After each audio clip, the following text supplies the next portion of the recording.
Audax Randonneurs Mondejoux, das legendäre Superbrevet Paris-Brest-Paris, 1200 Kilometer pure Ausdauer, knappe 7000 Teilnehmer weltweit, fahren von Paris an den Atlantik und wieder zurück, Tag und Nacht im Sattel, in kühlen Nächten und bei glühender Hitze, zwischen Euphorie und totaler Erschöpfung, Faszination Brevetfahren, das ultimative Event aller Randonneure, das Superbrevet Paris-Brest-Paris. Willkommen zu Teil 13, zur Etappe 6.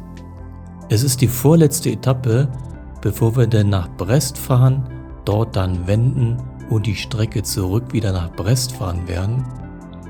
Und es ist auch die Strecke, wo dann die ACP gern ihre Geheimkontrolle einbaut.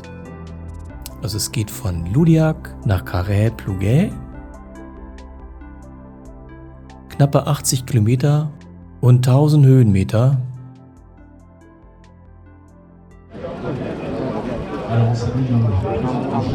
Jetzt geht's nach Loudiac. Essen war sehr gut. Mehr hätte ich eh nicht geschafft.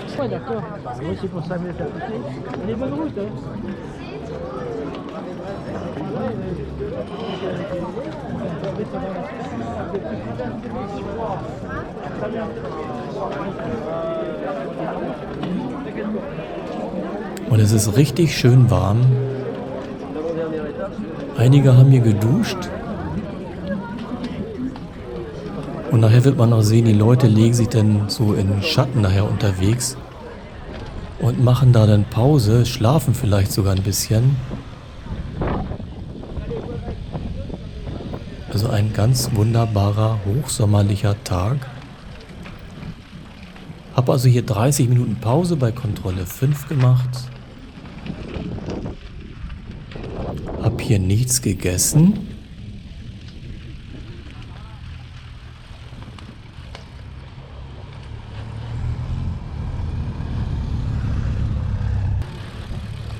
Und es geht hier wieder raus, an den Zuschauern vorbei, über die Startermatte, dass die Zeit abgenommen wird. Und die Leute stehen hier im Schatten der Bäume, feuern uns an. Haben wir also jetzt Etappe 6, es ist 16:15 Uhr und insgesamt haben wir jetzt 20 Stunden 45 bei Kilometer 435. Hier haben sich schon einige ihre Wohnmobile hingestellt. Also ist ja eine gute Taktik, wenn man 3x 400 Kilometer grob fahren will, dann hier seinen Wohnwagen hinzustellen und dann hier zu schlafen. Für mich würde es recht früh am Tag sein oder noch zu früh.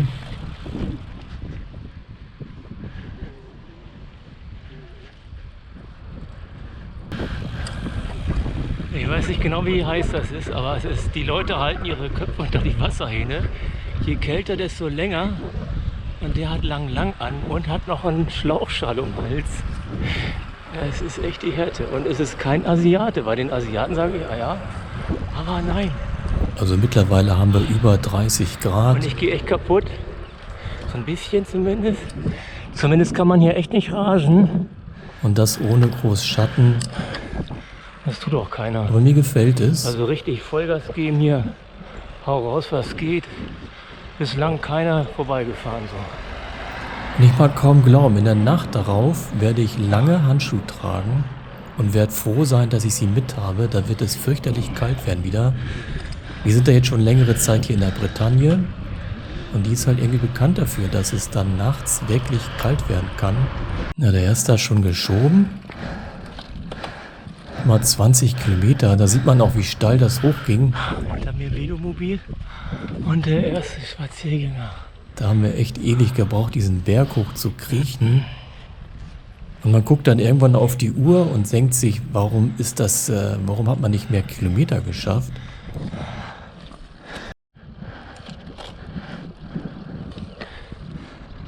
Ja, hier liegen jetzt die Leute im Schatten, ruhen sich aus. Einige sahen auch so aus, als wenn sie schlafen würden. Und hier genauso, haben sich schön lang gemacht. Hat man seine Ruhe, kann bestimmt mal irgendwie powernappen eine Stunde.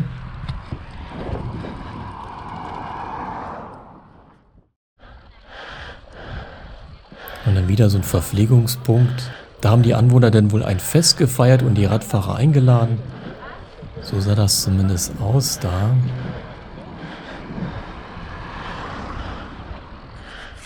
Und hier wieder so Zelte mit Bänken, dass die Einwohner der Stadt da sich hinsetzen konnten, feiern konnten und alle Leute, die vorbeifahren, anfeuern.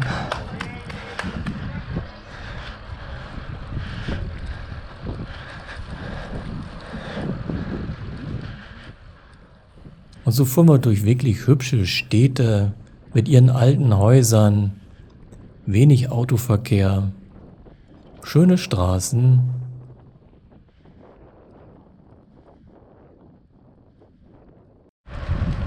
Ja, sieht wirklich lustig aus, diese Liegeräder.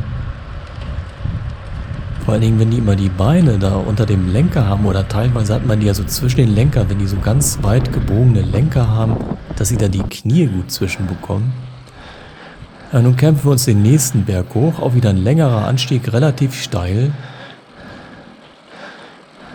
Ich habe dann unterwegs immer auf die Uhr geguckt. Man kennt ja so seine Zeit, wie lang man ungefähr für 10, 20, 30 Kilometer braucht.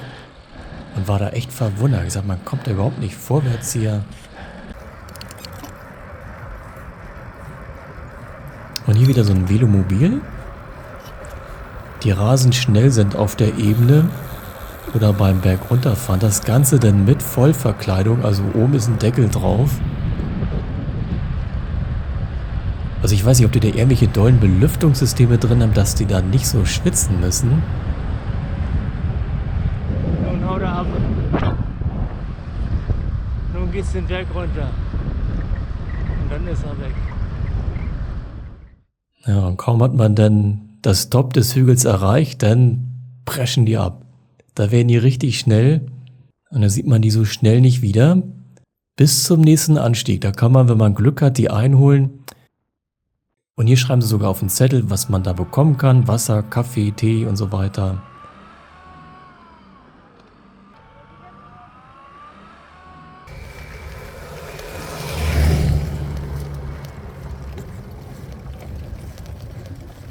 Und jetzt steht hier schon überall stehen Schilder mit Security Control, also Geheimkontrolle, dass man da auch nicht vorbeifährt. Aber da winken die Leute einen rein, dass man da auch nicht aus Versehen vorbeifährt, weil den Stempel braucht man später im Brevíheft. Und das ist wirklich nur kurz Fahrrad abstellen, reingehen und dann den Stempel der Geheimkontrolle holen. Und dann geht es auch gleich weiter. Also immer so bei Kilometer 470 oder 490, so in dem Dreh, da finden dann abwechselnd die Geheimkontrollen statt.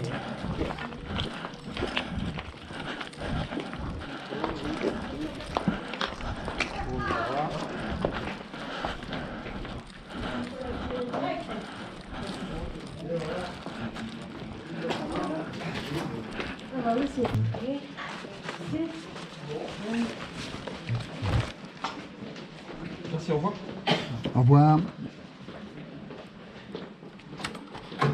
Wieder der Stempel. Messi. Und hier haben ein paar ihre Wohnmobile gestellt. Irgendwie wussten die wohl, dass da Geheimkontrolle sein wird. Und da wird man bestimmt jetzt bei diesem Kilometerstand gut eine lange Rast haben können.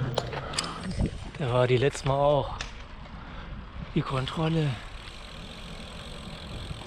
Ist zwar noch ein bisschen früh, aber ja, man kann in der Nacht weiterfahren. Und ja, also ich glaube, für mich wäre es ganz gut gewesen, da jetzt sowas zu haben. Auch wenn man noch nicht so erledigt ist. Es wird sicherlich sehr, sehr gut tun, als bis zum Grenzpunkt der Erschöpfung zu fahren und dann erst schlafen zu wollen. Das ging ja schnell. Schon wieder Kontrolle.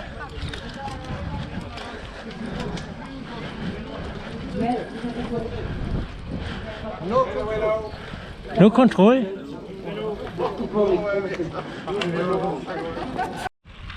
Das ist nur zum Essen. Also geht's gleich weiter. Und bei dem hier war das letzte Mal Security Control in St. Nicolas de Plem. Und diesmal war da nur Verpflegung. Das Ding hier nämlich, das war die Secret Control 2019. Gleicher Ort, fast zumindest. Da habe ich also noch nicht mal richtig angehalten, da bin ich dann gleich durchgerauscht. Da riefen sie immer hier No Control.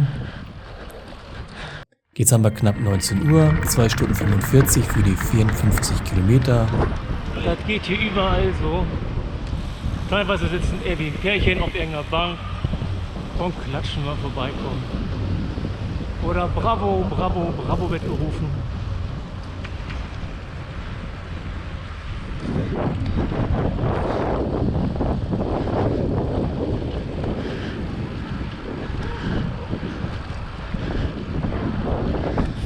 Ein weiterer Verpflegungspunkt, wieder privat.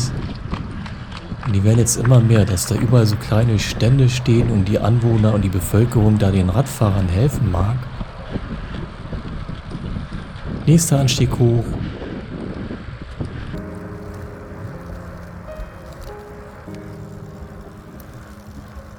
Ja, da hat meine Kamera wieder nicht richtig stabilisieren wollen. Manchmal klappt das nicht so gut.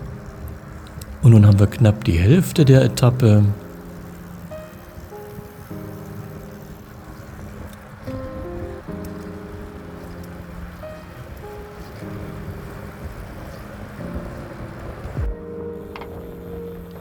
Und ich merke auch jetzt, mir wird es jetzt nicht mehr so gut gehen.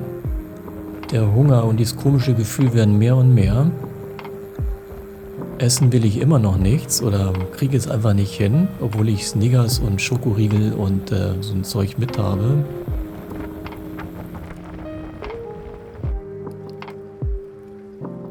Und jetzt filme ich auch nicht mehr ganz so viel, mache nur ab und zu meine Kamera vorn am Lenker an, die jetzt so ein bisschen verwackelt ist. Weil sich bei mir jetzt doch der Magen deutlich bemerkbar macht.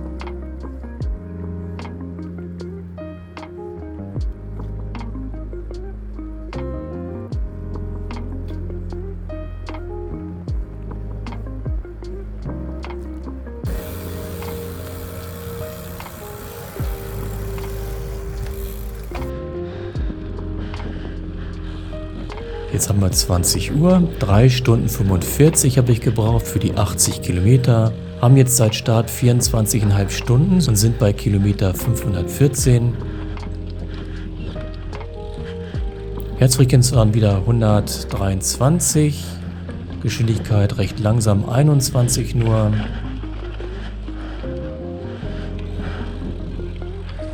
Jo, ich bin echt platt. Das wird also der letzte Checkpoint sein für heute. Sind jetzt also in Cae Plouguer. Nach Brest werde ich nicht mehr fahren. Ja, sonst wäre für mich wahrscheinlich hier besser gewesen, hier Station zu machen, hier zu übernachten. Also mein Körper hat mir gesagt, das reicht jetzt, mach besser Pause. Und die Zeit ist ja auch ganz angenehm, ist so um 19 Uhr sich hinzulegen, für ein paar Stunden zu schlafen. Und hier haben das einige auch gemacht, ohne dass sie da jetzt ein Bett mieten oder so eine Pritsche mieten. Haben sich einfach mit dem, was sie hatten, irgendwo hingelegt, Augen verdunkelt, teilweise eine Alufolie mitgehabt. Die Klamotten, die verschwitzt waren, dann da getrocknet. Und dann, ja, haben sie da geschlafen. Ich hatte nur kurz Pause gemacht, dachte, nee, ich fahre noch die halbe Strecke nach Brest. Und so ist bei Kontrolle 6, wo ich auch innen drin noch nicht mal geguckt habe. Da hat die nur 25 Minuten gedauert, die Pause. Hab auch nichts gegessen und bin dann jetzt weitergefahren. Ich hatte mir was organisiert, dass da jemand sagt, ich kann in seinem Wohnmobil schlafen. Da liegt dann auch Stromanschluss. Und das war jetzt nicht mehr allzu weit. Das gefiel mir sehr gut, dass ich also schlafen kann, abgeschirmt bin, da meine Elektronik laden kann. Deswegen sagte ich mir, ich fahre jetzt weiter. Das werde ich noch erreichen. Haben wir jetzt 8:30. Hab jetzt 25 Stunden rum. Bin bei Kilometer 514. Und für mich geht es jetzt lange, lange bergauf. Immer diesen großen Berg hier, den wir einmal überqueren müssen. Und wie es dann weitergeht, Das seht ihr in der nächsten Folge, wo es mir denn so richtig schlecht gehen wird.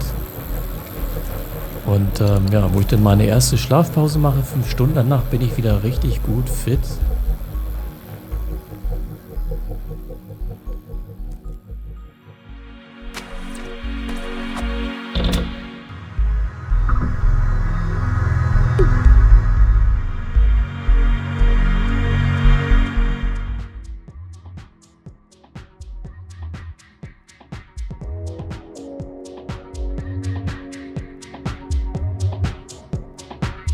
Schönen Dank fürs Zuschauen. Tschüss.